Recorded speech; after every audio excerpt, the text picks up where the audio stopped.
Hi, my name is Natalia. I'm from Chicago, Illinois, and this is my story. I had been experiencing some issues with my 2014 Jeep Compass. Every time I would try to put gas in my car, the gas pump would stop right away. So I kept on getting this clicking noise. I thought it was the gas station at first, so I started to go to different gas stations, and it happened at every single gas station. So then I knew an issue with my car. I found a very reputable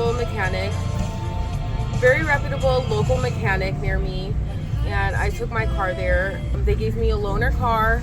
They said that they were going to run some diagnostics on it and that they should have an answer to me by the next day.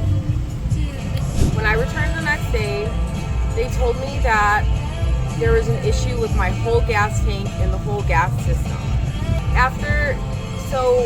They then quoted me, and they quoted me about $3,500 to replace the whole gas tank.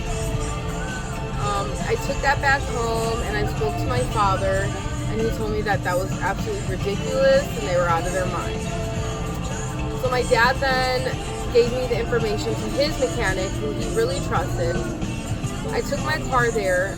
So when I spoke to the mechanic, they let me know that there was a piece in the gas tank that was actually lodged into the gas nozzle. He told me that the fix was very easy, that they just needed to remove the piece that was stuck in there, and that the charge was very minimal.